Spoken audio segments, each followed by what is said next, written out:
What is up, guys? It's your boy Rick Gakis, and today we're going to be taking a look at the two brand new weapons coming to Destiny 2 tomorrow with the first Arms Week event since the launch of the Renegades Expansion.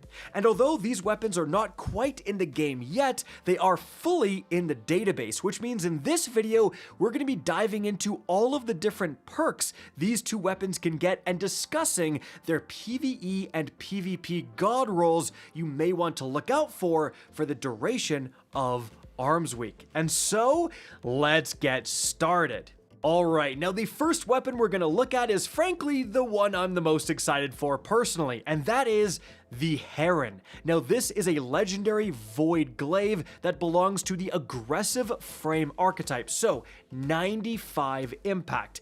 It's been a while since we've gotten a new Glaive. In fact, the last one we got was with Episode Heresy all the way like months before the launch of the Edge of Fate. So Glaive fans, rejoice.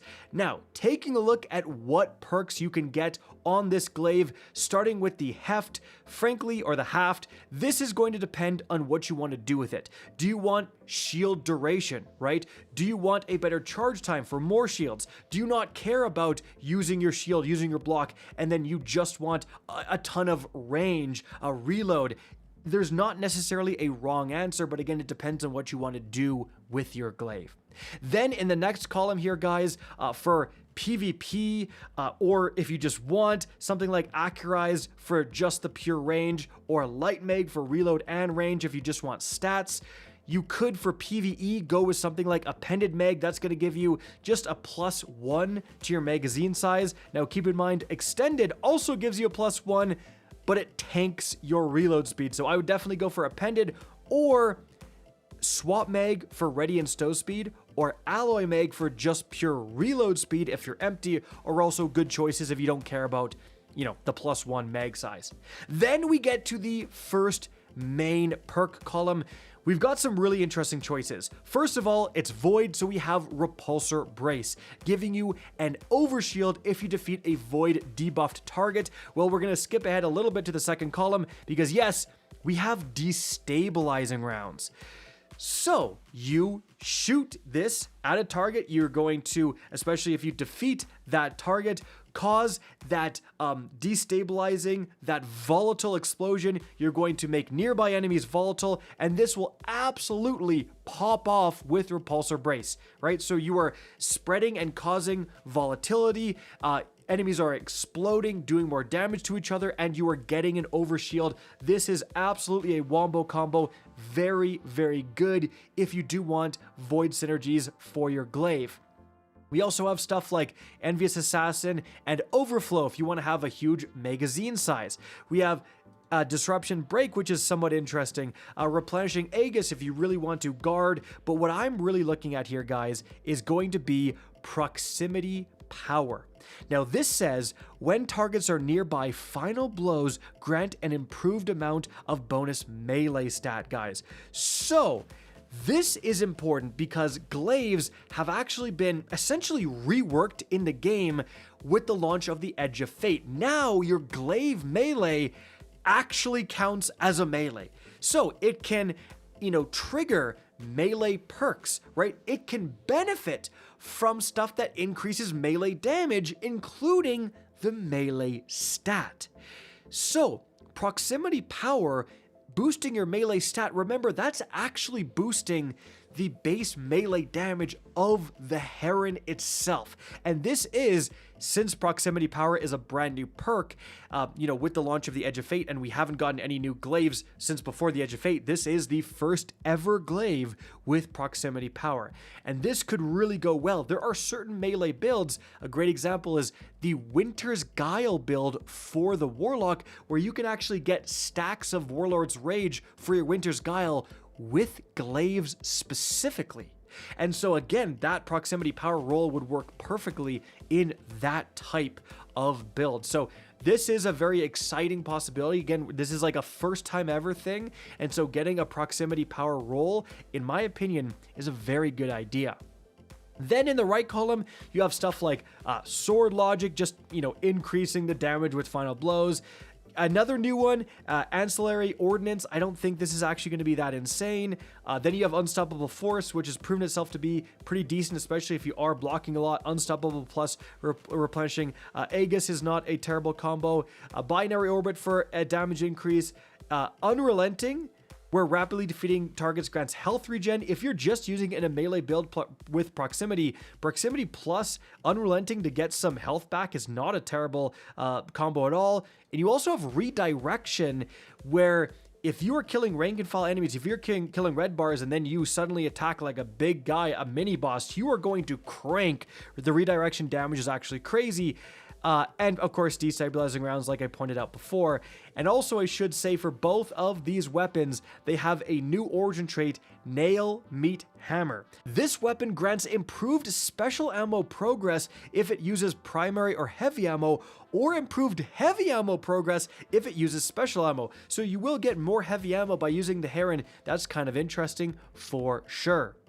So, with that, let's move on to the next new weapon we are getting, and that is the King Orfeo. Now, this is a legendary arc combat bow. Specifically, this is a precision frame bow, which means you have a 76 impact and a 667 draw time.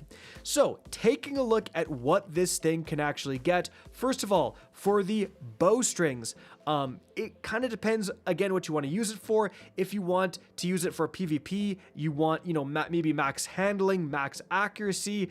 For me, I'm using it in PvE, so I want something like Elastic String for the absolute quickest draw time. I want to be shooting this thing as much as possible.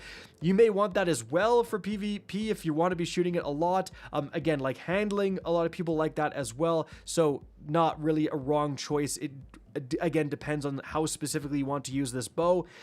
Then for the arrow, guys, again, kind of the same thing. Do you want accuracy? You don't really need stability. Well, stability affects flinch, so you kind of want that. Again, you could go with something like the compact arrow shaft for the handling and the reload speed, or do you want, pure stability, pure accuracy? It's up to you. For PvE, again, I'm probably going with that reload speed and handling there. Now, after that, we get to the first main perk column, guys. And here, we do have some interesting ones. I mean, Impulse Amplifier, improving velocity and reload speed. Pugilist for the melee stat, probably not the best on a bow. You've got Successful Warm-Up, which is massively going to increase the draw time. And you have Archer's Tempo, which is going to do the same thing. But then you have Explosive Head.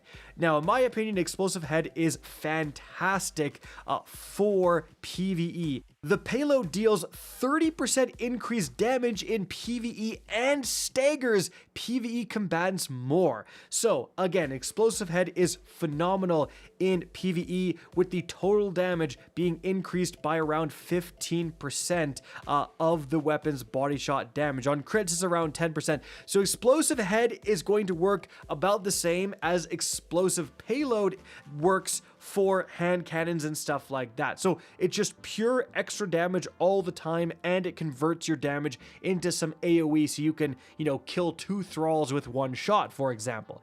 You also do have Shoot to Loot, which gives you a lot of utility, and Surplus, which is trash. Now, moving on to the right column, you do have Swashbuckler. Are you really going to be meleeing and then getting the big Swashbuckler bonus with a bow? When I think of melee build, I do not think bows, so I don't think this is that amazing. Now, Jolting Feedback is a bit interesting, guys. And that's because you can see if I expand this here on light.gg, it tells you how many shots you need for all these different weapon types. And wait a sec. Where's combat bows? Where's bows? Literally, they're not even listed here. Well, that's because this is the first bow ever to get Jolting Feedback. So this is a complete unknown. If this triggers in 2 shots, right? Like maybe 1 shot? Possibly, right? That could be crazy. It could also suck because Jolting Feedback requires continuous hits. Again, this is a complete unknown. Definitely get one with Jolting Feedback and try it out because it could be insanely good. We just don't know. First ever bow with jolting feedback.